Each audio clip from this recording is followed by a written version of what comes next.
Republican supporters and President Trump are being ridiculed, persecuted, and even prosecuted by Biden, congressional Democrats, and their radical prosecutors for raising questions about the accuracy of the 2020 election.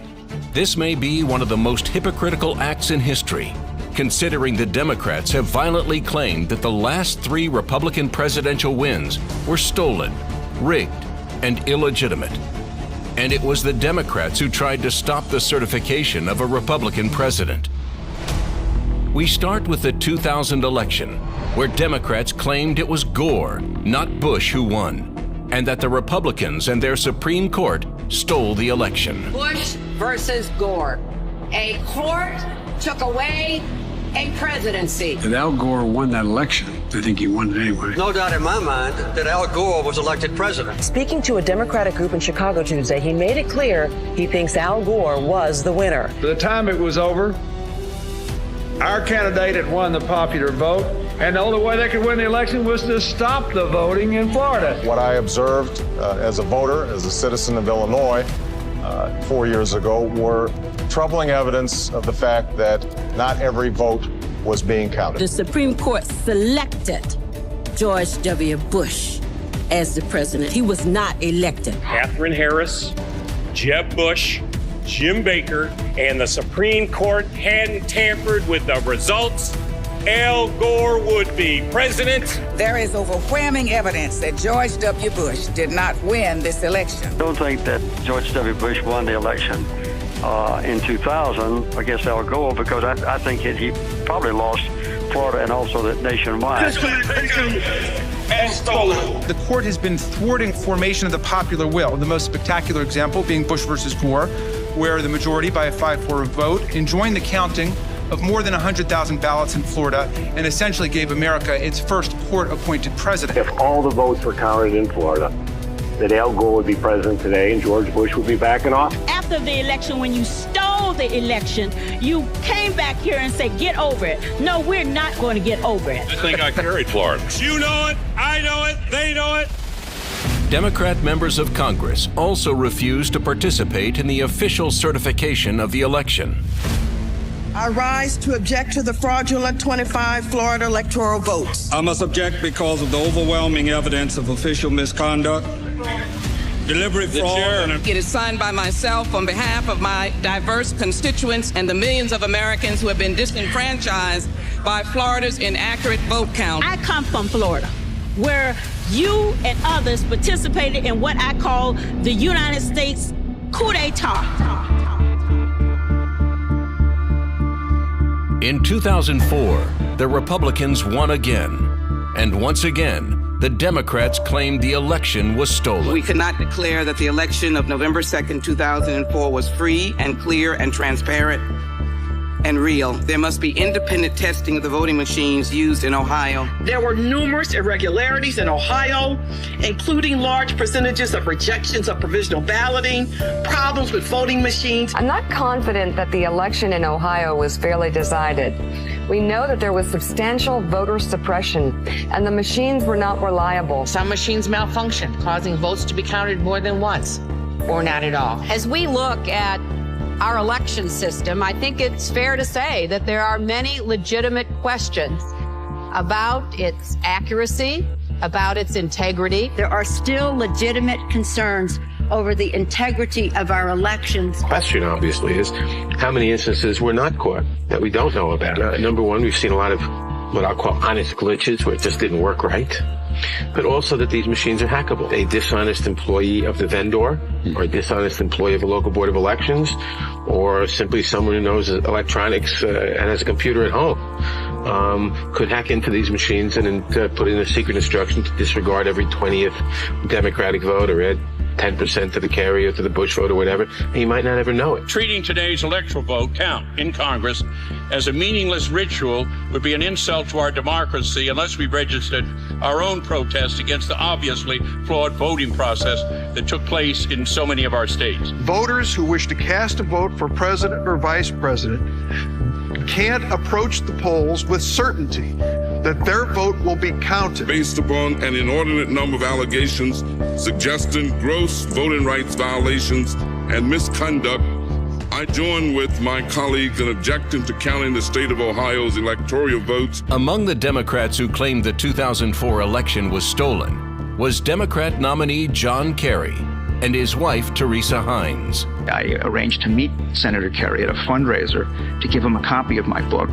He told me he now thinks the election was stolen. The wife of John Kerry said she has lingering doubts about the legitimacy of the election. Her theory goes like this. Two brothers, she calls hard right Republicans, own 80% of the voting machines in the U.S. Therefore, it would be easy to hack into the mother machines that control the electronic voting.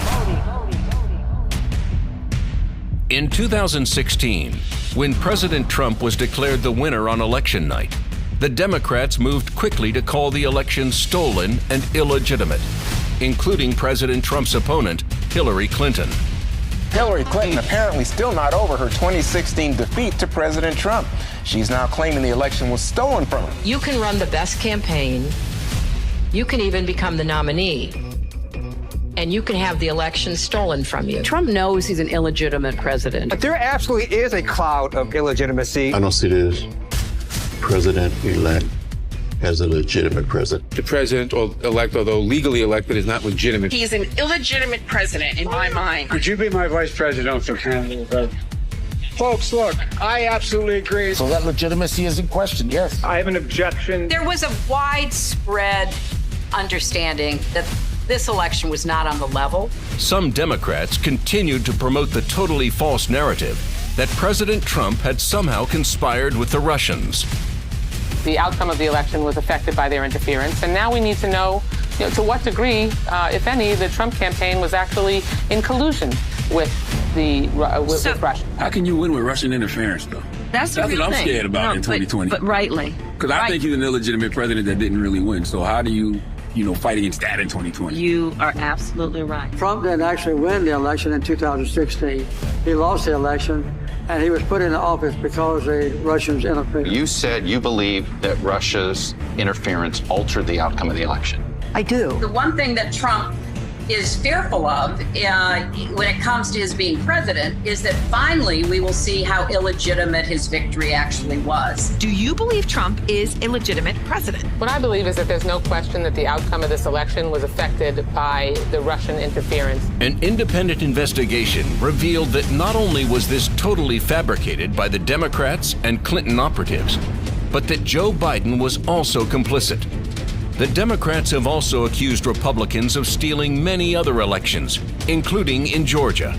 The very same place tainted Democrat Georgia prosecutor Fani Willis is now unfairly prosecuting President Trump for suggesting there was voter fraud. I acknowledge that former Secretary of State Brian Kemp will be certified as the victor in the 2018 gubernatorial election. This is not a speech of concession. And despite the final tally and the inauguration and the situation we find ourselves in, I do have one very affirmative statement to make. We won. Without voter suppression, Stacey Abrams would be the governor of Georgia. Andrew Gillum is the governor of Florida. If Stacey Abrams doesn't win in Georgia, they stole it. It's clear. I think that Stacey Abrams' election is being stolen from her. If she'd had a fair election, she already would have won. Georgia voters did not have their votes counted. They were not allowed to cast votes. They had their votes discarded. Reminder, she wrote, Brian Kemp stole the gubernatorial election from Georgians and Stacey Abrams. It certainly gave the appearance of unfairness, and I think there was unfairness. Stacey ran a great campaign. She probably won. She would be the governor of Georgia today had the governor of Georgia not disenfranchised 1.4 million Georgia voters before the election.